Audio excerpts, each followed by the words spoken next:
Mic check. Good morning mga idol.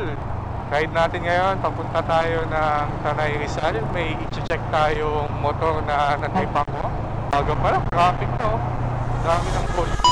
Dami sakyan. Ito na natin na-reset yung meter natin. Kaya natin tumigil.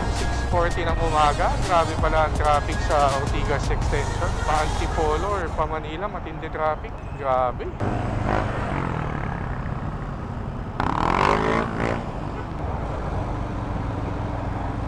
Lalakas ng mga bikers dito. Kaya ka pa yan dati eh. 10 years ago ata. Time check, alas 7 ng umaga. Dito na tayo sa Antipolo. On the way, pababa ng Pililla, then Tanay. Tapos baka mag Real Quezon tayo. Tapos doon tayo dadaan sa Pami Laguna. Paakyat ng Real Quezon, then Infanta. Kaya natin kung saan tayo abutin ngayong araw. Tapos try ko daanan yung nakita kong motor na tripan ko lang. Kaya natin kung ibigay yung gusto ko na presyo or mabawasan pa yung presyo. Honda XR o yung Yamaha XTC. Tingnan natin. Mamaya videoan natin. Kaya natin videoan pala. One way yata. One way na. Uy, wag kang titigil. Lubak. Sana nga pala okay na yung mic natin. Binawasan ko ng audio gain. Medyo sensitive yung nabili kong mic adapter. Ay, ang ganda oh. Wow. Napakaganda naman. Ano bundok kaya yun? Panta ba yun? Ganda oh. Mostly kasi gabi tayo nag-ride dito eh. You know? Napakaganda. Wow. Sharp. Ay, ito yung nadaanan ko last time na sobrang tarik. Namatay lang yung record natin. Sayang eh. Ayun, on the way na tayo sa Pililla. Lumog-lumog na yung traffic ngayong umaga. Ayun, Borong pala. Palabas tayo ng Borong. So baka Pililla na ata ito. Yan yun. It's too late. Hanap lang tayo siguro ng 7-Eleven or tindahan. Bilang tayo ng inumin. Tapos kung may tissue or wipes. Punasan ko lang itong bias ako. Sobrang dumi na pala. Nakailang rides na ako. Di ko pa rin nalilinis. Ang uulan boy. PSO? Ano yung PSO?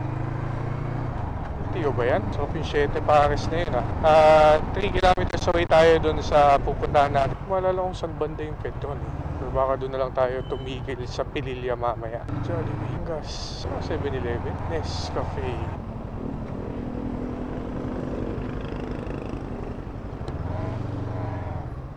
Pwede ba dito? 7-Eleven. So muna tayo.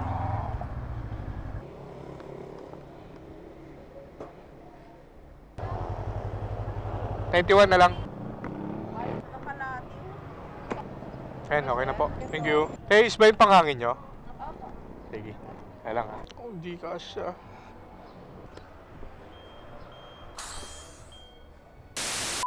Ayun, yung nagulungan natin. Malas. Ayan, dito natin bibigay yung motor.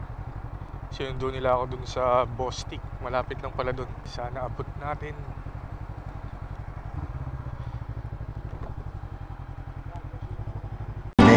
Frame building attempts later. Ayun.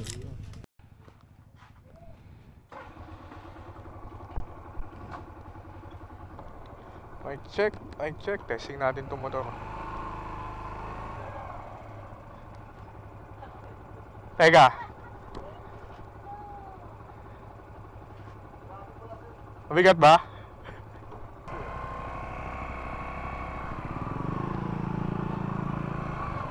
Testing natin tong motor. Abot pala eh, kahit 840mm siya. Kayang-kaya. So, posibleng abot nga natin yung Honda XR. Lambot lang ng gulong. Lambot nga yung gulong. Medyo nagwiwigil. Lambot din ng preno.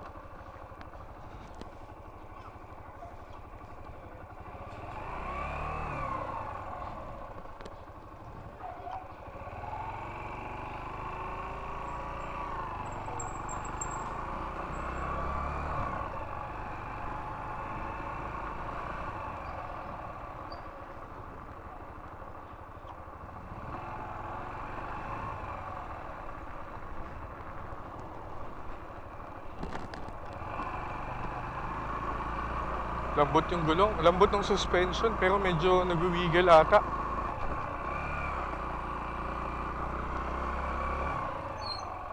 Lambot ng preno sa likod. Lumulubog. Babara po? Hindi, lumulubog. Just Tapos yung harap ang hina. brakes na po siguro yan. Mukhang reflash ba to, ano? Brakes shoe. Teka. Mga brakes shoe o ano. Pero hindi adjust eh. Brakes shoe na yun. Nag-wiggle din yung likod. Di ko alam kung gulong eh. Baka bearing. Pang gumaganon. Or harap, hindi malambot yung gulong. Pero may umuuga sa likod, gumaganon. Malambot yung gulong. Pero may umuuga sa likod, gumaganon. Parang ano po ba? Maalog. Napansin niyo ba yun? Hindi po pa na-drive yun. Yung kupain ko nag-drive niya.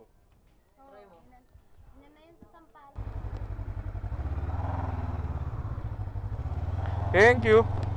Okay po. In 200 meters, turn right onto Sampaloc Road. Tignan natin yung Yamaha X. Bagong-bago pa siya, 11K Odo. Ang problema lang, Take the next right onto Yung- Sampaloc Road. yung owner pala niya nasa abroad. So ang tagal niyang hindi nagamit. Nakatenga lang, pinalawang, hindi na maintenance. Yung isa naman, sinabi rin, buy and sell daw pala yung utol niya. Isa naman, yung CRF doon, nakaparada din. Ganda nung CRF pala, ha? First time ko makaupo ng CRF. 863 yung taas niya sa papel. Pero abot ko, 5'4 lang ako, abot na abot. Although hindi ko abot ng dalawang paa, hanggang niya kumpara dun sa dito sa Veloce or sa Venturi 500. Parang lumalabas 840 or 800, roughly 840 yung seat height siguro niya pag umupo ako. Considering na yung weight ko is 75 kg ata.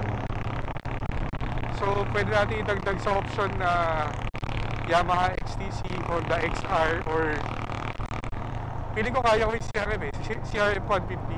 Abot siya hanggang, komportable. So magdadagdag na lang ako ng konti, CRF na nga. Kaya natin, baka yung pamakuha natin. Although tayo ngayon, kaya natin maghala-hala. Tapos doon tayo maghanap ng kainan siguro or sa may pamilya bago tayo makit ng Real Quezon. Dami riders ngayon ah. Oras pala ay alas 9 na ng umaga, 9:20. Nakipagkwentuhan pa pala ako doon kila Sir, ang babait nila doon kay Sir Jericho. Hindi ko nakakuha yung pangalan ng iba eh. Ano pala sila, yung kapatid niya is buy and sell, then yung Yamaha XTC is pinapabenta sa kanila. Ano, parehong mga bago yung unit. Ang issue lang ng CRF, hindi naka-rehistro, kundi do yung headlight, palitin yung gulong sa harap. Pero aside ng ganda ng tunog ng pipe niya, buo, hindi yung malutong, kadena pala, kailangan i-adjust yan, masyadong matigas, tapos puro kalawang. Woo! Sarap, nag-review ng motor, delikado eh, nawipili. Lalo tayong nadidemonyo, gumugulo lalo isip. Although pwede naman natin i-off-road tong Veloce or Venturi, yun nga lang, ang bigat niya, di tulad ng CRF, magaan pati yung XTC. Yung mga dirt 300 bike or meters, dual sports turn na left motor. onto Manila East Road. Pedilya, traffic, ng malalim. Yeah, kaya nag-traffic. Oh, one way pala. Sa lubungan. Ay.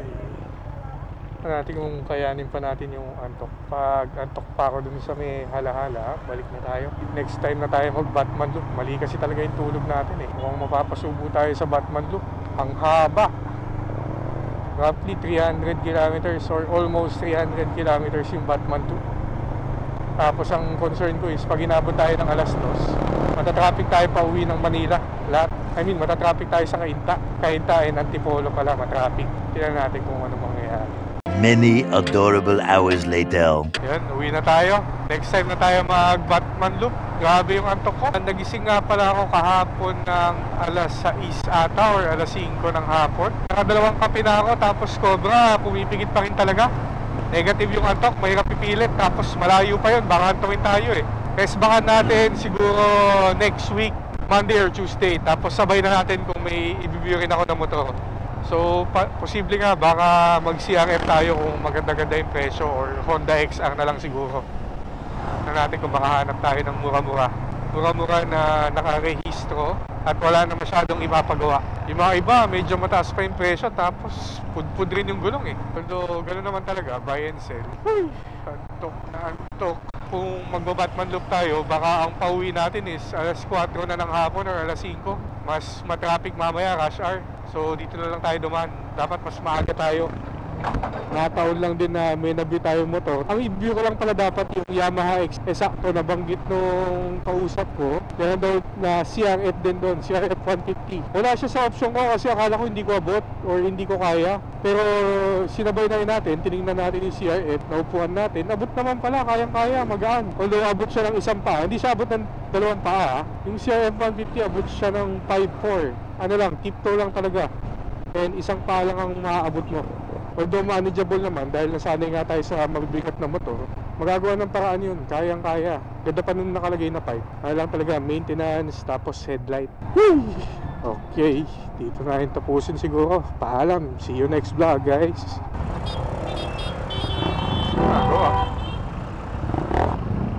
Ganda ng XR oh. Lapad ng upuan. Mukha rin siyang malakas compare dun sa XTC. XTC parang pang baby yung hila.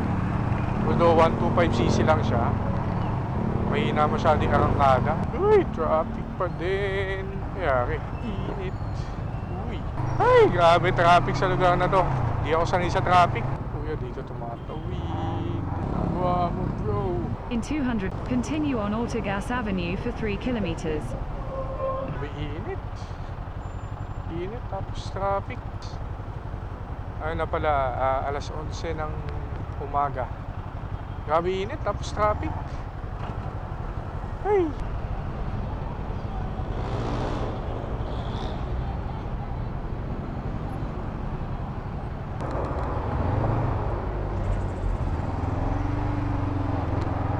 Kaya pala traffic oh. May hari na naman sa gitna. Oh, kamote ang kota. Ay, lapit na. Tagal ng biyahe pa uwi. Grabe traffic. Lalo pa siguro inabot tayo ng hapon. Konti na lang bahay na. E-bike na walang pake. Partida, tangali. Traffic lahat. Friday pa ngayon. Mas malala mamayang hapon. Yari tayo. Di yung puro bintang ka na lang sasamaan. Parang ugali sa panila. Sino mas madali na makuha loob? Na makuha baero.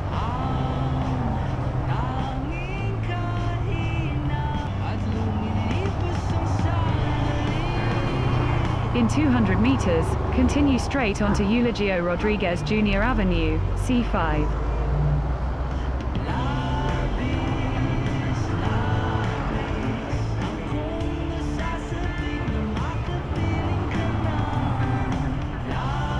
Continue straight onto Eulogio Rodriguez Jr. Avenue, C5.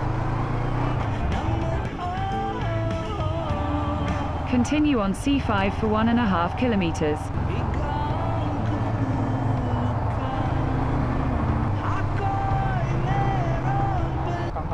Traffic, walang niya.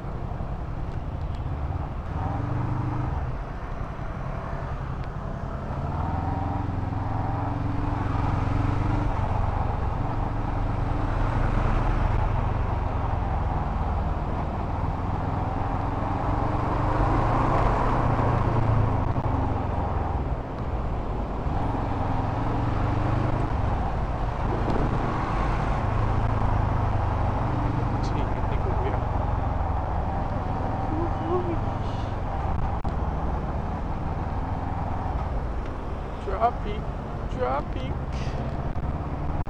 Ang inang traffic yan. Ayoko na lumabas ng umay-araw.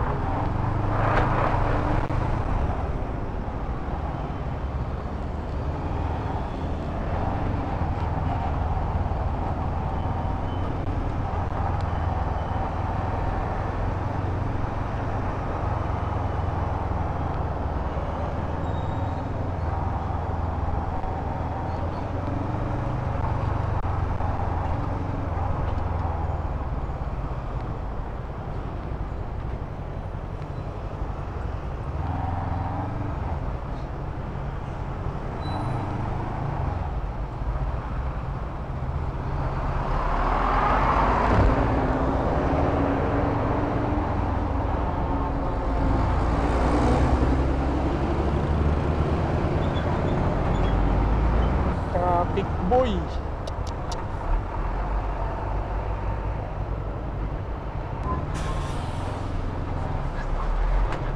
In 200 meters, slight right onto Service Road. Grabe. Grabe. Ang inang traffic tapos big bike ang init. In 400 meters,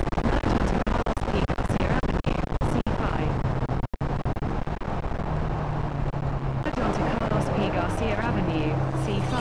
Then take the C5 exit. Take the C5 exit. In 600 meters, turn right.